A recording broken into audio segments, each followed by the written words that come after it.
Makot Daf Tetvav. Deux sujets dans ce Daf. Premier sujet, introduction. Celui qui a ouvert sur un lotase, une interdiction de la Torah, il est chayav malkout. Si la Torah dit qu'on peut réparer ce lave par un assez, comme par exemple, tu ne voleras pas, si tu as volé, tu rends le vol, il n'est pas chayav malkout.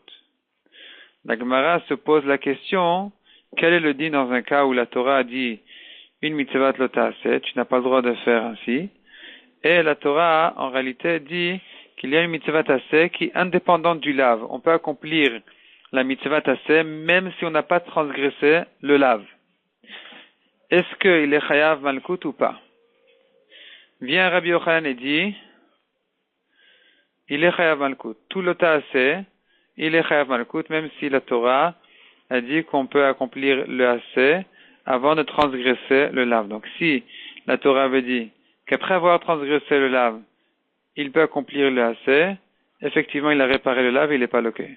Tandis que si la Torah elle dit fais le assez, ne fais pas le lave, même quand il a fait le lave, il pourrait encore accomplir le assez, mais le lave n'est pas réparé, il est chayav malkout.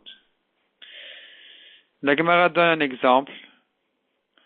L'exemple de la mitzvah qui dit tous les tmeim doivent sortir du camp du Beth d'Israël ou du Beth Amikdash. Donc c'est une mitzvah tassé. Celui qui ne sort pas, il est chayav. Donc c'est un lave. On n'a pas le droit de rester. Velo yetam'u et machanem. Donc ici on a un exemple d'une mitzvah tassé de sortir et une mitzvah lo tassé de ne pas rester. Les tmeim ne peuvent pas rester. Or un tamé qui est resté, il dit, mais je n'ai qu'à sortir maintenant. Est-ce qu'il est chayav malkout ou pas? D'après la halakha de Rabbi Yochanan qu'on vient de voir, il est quand même chayav malkout, malgré qu'il pourrait croire qu'il a réparé son lave, il ne l'a pas réparé, il est chayav malkout. La Gemara pose là-dessus une question.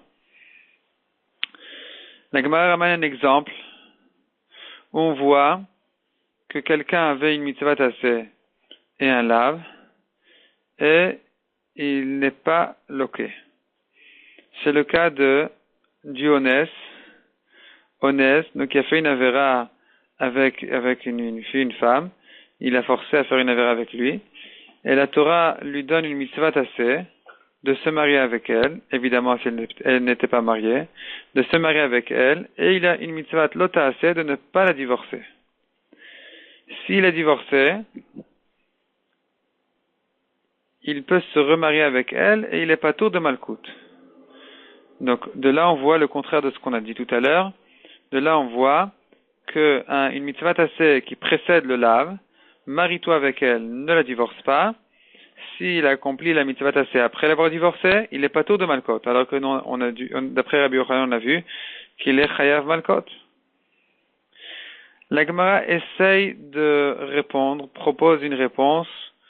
La Gemara repousse cette réponse, mais la Gemara a voulu apprendre d'ailleurs d'un autre pasouk qui vient faire une dracha pour dire qu'il y a un pasouk en trop qui vient nous dire que même s'il a déjà divorcé, il a une mitzvah tassé pour réparer son lave de se remarier avec elle, mais la Gemara repousse cette réponse. Finalement, la Gemara trouve une autre dracha qui dit, on voit dans le pasouk, Lo yuchal eshalcha kol yamav, il ne pourra pas le divorcer tous ses jours, toute sa vie. Pourquoi la Torah ajoute ces mots-là toute sa vie? Pour nous dire qu'il n'a pas le droit de la laisser divorcer toute sa vie. Autrement dit, s'il est divorcé, il a le devoir de se remarier avec elle. Donc ce devoir-là de se remarier avec elle concerne le cas où il a déjà divorcé, vient pour réparer le lotase. Donc puisque ici ça vient réparer le lotase, effectivement, il n'est pas loqué. Tandis que le cas où un tamé doit sortir du Beth Amikdash, là-bas la Torah dit, il a le devoir de sortir, il a l'interdiction de rester. On n'a pas là-bas un passouk qui viendrait dire que si il est resté, il doit réparer son lave en sortant. Donc là-bas effectivement, disait Rabbi Yochanan, que même s'il sort, sachant qu'il a déjà transgressé le lave, il est chayav malkot. Tandis que chez nous, dans le deuxième cas du Onès, qui s'est divorcé, on a trouvé dans le pasuk un remède pour dire qu'il peut réparer, il doit réparer le divorce en se remariant. Donc effectivement, il n'est pas tour de Malkot puisque c'est une réparation au lave. La Gemara précise que cette réponse n'est valable que d'après Rabbi Yochanan, qui pense que dans n'importe quel assez qui est réparé, dans n'importe quel lave qui est réparé par un assez, tant que celui qui est ouvert sur le lave a les moyens d'accomplir la mitzvah assez pour réparer son lave, il n'est pas loqué. Donc ici aussi, toute sa vie, tant qu'il a la possibilité de se remarier avec sa divorcée, il n'est pas loqué. Et voilà le deuxième sujet du DAF. C'est là où la Gemara ramène la machloket entre Rabbi Yochanan et Resh Lakish, à savoir, dans toute mitzvah, l'otase qui est réparé par un C. Donc, la lacha est qu'il n'est pas chayav malkout, mais il y a une machloket entre Rabbi Yochanan et Resh Lakish. Est-ce que il a quand même les moyens de transgresser le lave et d'être chayav malkout? Donc, il y a des cas où il est quand même chayav malkout. D'après Rabbi Yochanan, s'il a annulé le AC, donc il a causé une situation où il est impossible d'accomplir le AC, donc là, d'après Rabbi Yochanan, il est chayav malkout. Et la Gemara explique que Rabbi Yochanan pense atrat safek shma atra, c'est-à-dire quand je préviens cet homme-là que s'il va transgresser cette avéra-là, il sera chayav malkout, même si j'ai un safek, s'il va finir par arriver en cas de malkot ou pas, cette atra-là est considérée comme une bonne atra, et donc on peut l'utiliser pour lui donner un chiyuv malkut. Donc effectivement, celui qui est ouvert sur un lave, malgré que c'est un safek, après avoir fait le lave, je ne sais pas s'il va finir par se rentrer dans une situation où il est impossible d'accomplir le AC, ou toute sa vie, il aura encore les moyens d'accomplir le AC. Donc j'ai un safek, est-ce qu'il va en arriver au malkout ou pas?